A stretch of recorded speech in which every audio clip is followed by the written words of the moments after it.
Okay guys, so this cable, which you can see right here, is the cable that runs into the back of this inverter. So we've got the cable from Home Depot right here, and once again it's got the green going to the ground, and then you can match your your white to white, and then match your black to black. And then this is the little cable. It's kind of hard to see, but it's going down here into my inverter. And then the inverter, the top of it right here, these are the wires, and all this is doing is taking your 120 volt and it's taking it down to 12 volt DC, and it's sending a positive 12 volt DC to spin the little impeller in the pump underneath here. So I don't know exactly how I figured this out originally, but at the moment you want what is that? This is a white to a brown and a black to a green. And then I've got two wires capped off, which are just the plain brown and the plain blue. And once again, all this wire is the wire coming out of the inverter and the wire going down to the impeller. So it's all gonna probably be just kind of loose here after you rip your control panel out, if that's what you chose to do. So then very last and most important is your heaters. And on the first video I didn't exactly explain how this safety loop works, but it's very important. Unless you have this thing like sitting out in the middle of a gravel driveway and you don't care if it were to burn down, but we're not trying to start fires or give anybody any bad information. So originally this would be the temperature sensor that would connect up to the control panel and do its thing. Since we don't have that, we're running this module, and this module has the heat cord plugged into it, and you can program this box to turn off and on at whatever temperature you want. So I have mine set so that it turns on at about 103, I believe, and then it shuts off at 105.5. And the reason is because when I open this thing up and it's fairly cold at night, it drops 2 to 3 degrees fairly quick. So it's all right for this to have it hot like that, and I've never had any issues with the rubber on the inside or the pump or anything. So let's keep going. I have the wire coming out of the electrical, and once again I just have all three of those coming together. So then the electrical, what we're doing for the heaters, you've got an upper and a lower heater, and these wires don't really seem to have a rhyme or reason to which ones need a positive and a negative, but I just alternated them. So the top one and the middle one are going to a white wire. Once again, this would be like the Home Depot wire coming in from the box over there. So we're coming in, we've got our white wire, and we're connecting that to the top heater wire and the third heater wire.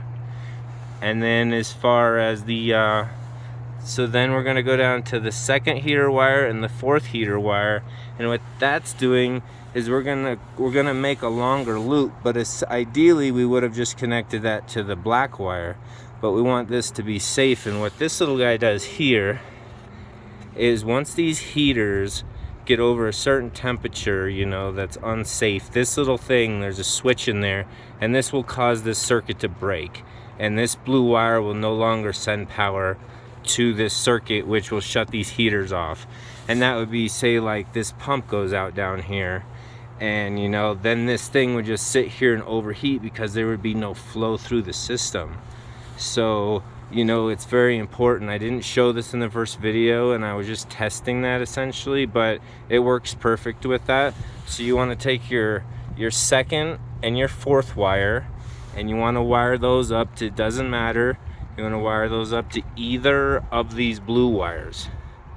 So out of the heater into one blue wire, and then the other blue wire, they're both coming out of there, the other blue wire completes the circuit. You have it go to the black wire, and then once again you have your ground going to the ground, which everything gets grounded together right there.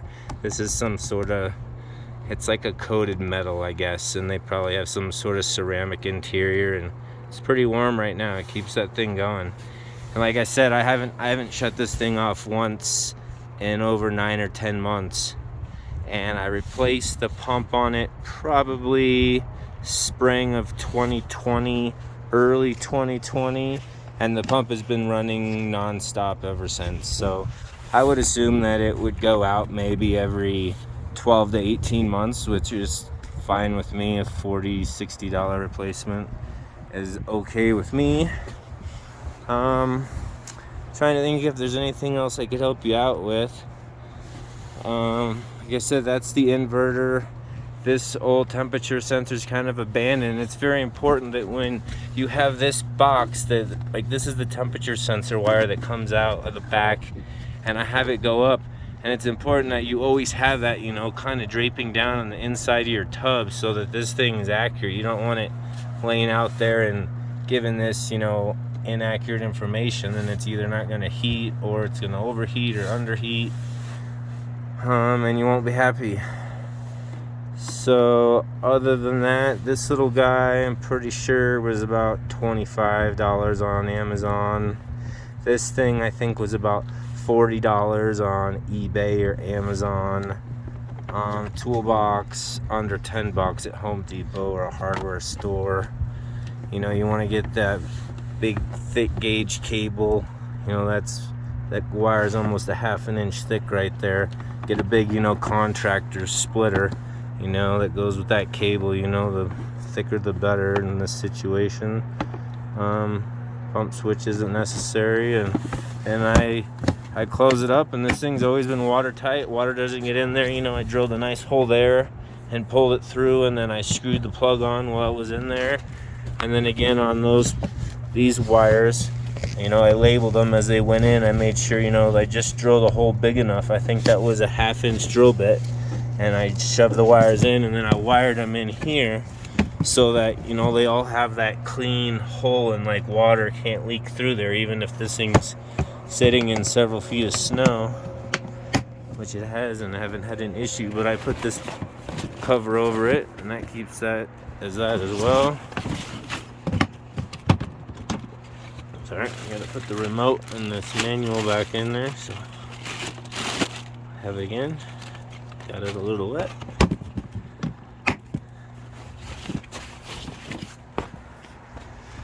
Alright, so if you guys want any more views of the cables, once again, you're trying to buy 3 cables at any hardware store that have open ends, that have a green, a white, and a black. And then at the other end of this, you want it to have a plug already on it, and that's what's plugging into the 3-way splitter in there, and you just plug it right in. So you want to make sure you get, you know, one with regular end, one with this style end. 3 of those, you know, I put some electrical tape, you know, keep this tight, and it goes down through this slot pretty nice when you put the lid on. And like I said, I've almost got a year solid on this thing with no issues, and I let it run 24/7, and my power bill for it's maybe $25 a month. So hope this helps you out, guys.